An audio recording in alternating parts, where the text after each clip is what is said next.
दुर्भावना नहीं रखनी चाहिए। आयुर्वेद का, योग का, नेचुरोपैथी का, जो हमारे सनातन संस्कृति के आधारभूत तत्व उनका, उनको भी तो सम्मान करना चाहिए ना।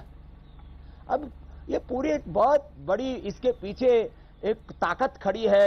मैंने कहा ना, एक पूरी फार्मा इंडस्ट्री है, ड्रग माफिया पूरी दुनिया के अंदर भाई 200 लाख करोड़ का इनका कारोबार है। का षड्यंत्र हो सकता है। पसंद है कि नीम गिरो तुलसी से लोग स्वस्थ हो जाए, फूंक मार करके भस्त्रिका कपालभाति अनुलोम विलोम करके लोग ठीक हो जाए। बाबा, आईएमए का षड्यंत्र हो सकता है, आईएमए की दुर्भावना हो सकती है, आपके मन में वो नहीं था लेकिन आपने बोल दिया। लेकिन डॉक्टर हर्षवर्धन ने जो आपको चिट्ठी लिखी, उस चिट्ठी में भी उन्होंने काफी चीजों को क्लैरिटी के साथ लिखा, जिसमें उन्होंने क्लियरली बोला कि कुल मिलाकर आधुनिक चिकित्सा पद्धति एलोपैथी के डॉक्टर वो रह चुके हैं और स्वास्थ्य मंत्रालय के प्रमुख हैं। उन्होंने कहा कि जो डॉक्टर हर्षवर्धन ने बोला, उन्होंने भी आपको आपके बयान पर खेद जताने के लिए कहा। आप इसको कैसे लेते हैं? Doctor Harshvardhan, health minister of India. तो मैंने खेद जता दिया। देखो, डॉक्टर हर्षवर्धन जी के ऊपर भी अनावश्यक दबाव भी डालते रहते बीच बीच में। ये तो माने इन्हीं आईएमए के डॉक्टर्स ने कोरोना को कुंभ से जोड़ करके कहा कि Kumbh is the biggest spreader of corona. इन्होंने तो, इन आईएमए के डॉक्टरों ने मोदी जी की तुलना हिटलर से करके, इन्हीं डॉक्टरों ने भारत का किस तरह से अलग अलग क्षेत्रों में, मतलब इंडियन वेरिएंट को जो है वो मोदी वेरिएंट कह करके, मतलब इंडिया में जो कोरोना फैला उसको इंडियन वेरिएंट और मोदी वेरिएंट कह करके इन्हीं डॉक्टर्स में, आईएमए के डॉक्टर्स वालों ने, क्योंकि इसमें बहुत से लोग पॉलिटिकल हैं। और मैं एक बात कहता हूं, माना कि मैंने भी एक वक्त सत्ता और व्यवस्था परिवर्तन के लिए जन जागरण किया था, आप साक्षी रहे उस बात के। लेकिन मैं एक बात कहता हूं, मैं आज राजनीतिक रूप से न पक्ष में न विपक्ष में निष्पक्ष हूं। आईएमए के आप पूरा लिस्ट उठा करके देखो, इसके अंदर आपको 90% लोग पॉलिटिकल मिलेंगे, जो इनके पदाधिकारी आदि होते हैं। तो ये एक राजनीतिक संस्था है, हर्षवर्धन इनके दबाव में आ गए चाहिए और सबको मिलजुल करके काम करना चाहिए। आप कह रहे डॉक्टर हर्षवर्धन इन सबके दबाव में आ गए, इसलिए उन्होंने चिट्ठी लिख दी। नहीं, मैं कहता हूं उनको भी अलग अलग मुद्दों पर दबाव में लेने की कोशिश करते हैं। नहीं, पर ये माना जाता है, ये सरकार तो आपके पक्ष वाली सरकार है, ऐसा माना जाता है, और तभी आपको दूसरी तरफ से टारगेट भी किया जाता है। तो ये, अगर ये भी गलत कह रहे हैं तो कुछ तो गलती हुई होगी स्वामी रामदेव, कुछ तो चूक हो गई होगी। क्योंकि मैं हर्षवर्धन साहब को पढ़ता हूं तो उन्होंने बोला कोरोना योद्धाओं का निरादर कर दिया है। मान ली।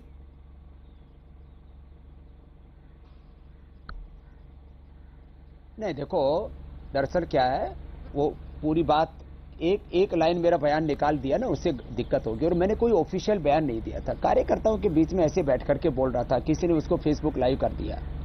तो ऐसे कोई मेरा ऑफिशियल बयान था नहीं, मेरी मंशा थी नहीं। आज मैं पुनः कह रहा हूं, अभी भी मेरे मन में कोई निरादर नहीं है और मैं वापस कह रहा हूं, देखो दुनिया में सबसे बड़ा मुद्दा है स्वास्थ्य का। स्वास्थ्य है तो संसार है, जान है तो जहान है, बाकी तो सब शमशान है। इसलिए जान को बचाने के लिए हमको योग को, आयुर्वेद को, नेचुरोपैथी को, जो हमारे सात्विक आध्यात्मिक अहिंसक जीवन पद्धति, उसको अडॉप्ट करना चाहिए। जहां जरूरत है हम एलोपैथी से भी मदद लेनी चाहिए। घृणा तो हम अपने शत्रु से भी नहीं करते, एलोपैथी से घृणा करने का तो कोई प्रश्न ही नहीं है।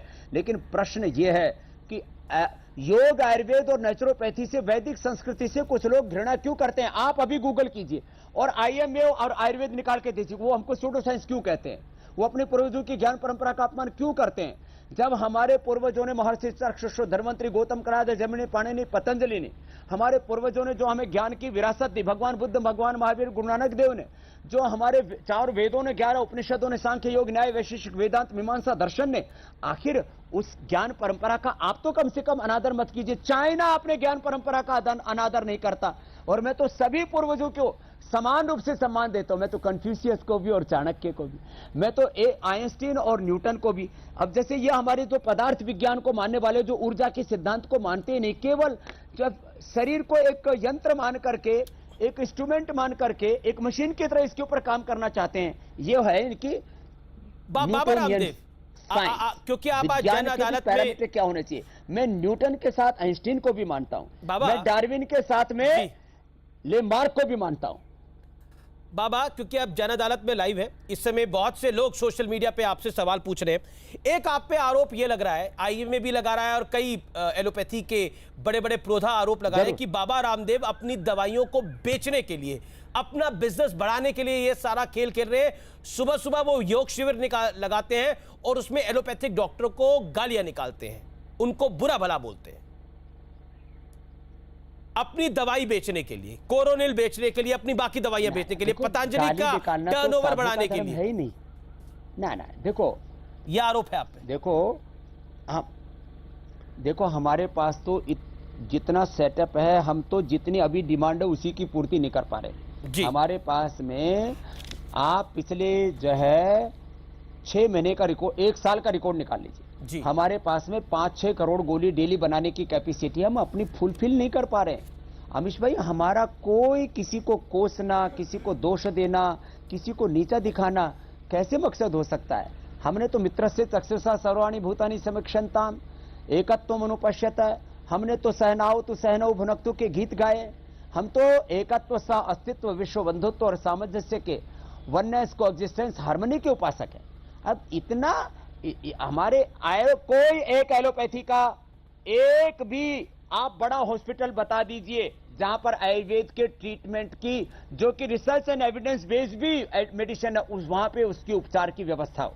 मैं कह रहा हूं पतंजलि में मैं जो भी एलोपैथी के जो आवश्यक ट्रीटमेंट है उसकी अनुमति देता हूं कि भाई इमरजेंसी के तौर पर, शल्य चिकित्सा के तौर पर अपना लो। एक बात और कहता हूं अमीश भाई, जो एक आदर्श एक एमबीबीएस और एमडी डॉक्टर कैसा होना चाहिए, वो डॉक्टर भी मेरे पास है। यहां पर एमबीबीएस एमडी डॉक्टर भी हैं और भविष्य में पतंजलि वो एमबीबीएस और एमडी डॉक्टर बनाने का वो एक मेडिकल का कॉलेज खोलेगा जहां आदर्श रूप में हम एमबीबीएस एमडी डॉक्टर भी तैयार करेंगे। लेकिन बाबा, योग, आयुर्वेद, नेचुरोपैथी और अपनी सनातन ज्ञान परंपरा का भी सम्मान करेंगे और नूतन अनुसंधान भी करेंगे। बाबा, इसमें तो कोई दरार नहीं है कि आपका कारोबार है, कारोबार इन द सेंस पतंजलि एक बहुत बड़ी एफएमसीजी कंपनी है अब देश की, इसमें कोई दरार नहीं है। अभी आपने एक साल पहले ही रुचि सोया का भी अधिग्रहण किया है, तो इस बात से तो इंकार नहीं किया जा सकता कि आपका बिजनेस इंटरेस्ट है।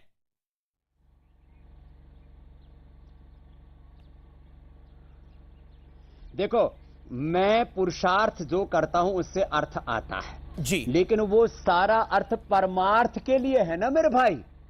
ये बात अलग होगी ना। स्वामी रामदेव ने अपने लिए 1 कौड़ी भी इस्तेमाल की हो तो जो दंड मिले वो मैं स्वीकार करता हूं, लेकिन दुनिया में योग का, आयुर्वेद का, प्राकृतिक चिकित्सा का, वैदिक संस्कृति का, गुरुकुल का ये पूरा अनुष्ठान अपनी सनातन संस्कृति को गौरव देने का यदि हजारों करोड़ के मैंने चैरिटी के काम किए तो किससे किए? पुरुषार्थ से जो अर्थ आया उसको परमार्थ के लिए लगाया, निस्वार्थ भाव से। अब ये करना भी यदि गुनाह है तो मैं ये योग मूलक उद्योग और ये पुरुषार्थ मूलक अर्थ जो अर्जित हुआ इससे परमार्थ में करता रहूंगा। जी बाबा रामदेव, अब सवालों का दूसरा राउंड है। विवेक नारायण जुड़ रहे हैं, मैनेजिंग एडिटर साउथ न्यूज 18 के। विवेक, over to you. Baba Ramdev से आप क्या सवाल पूछा चाहते हैं? तमिलनाडु, केरल, कर्नाटक की जनता के लिए क्या सवाल है आप?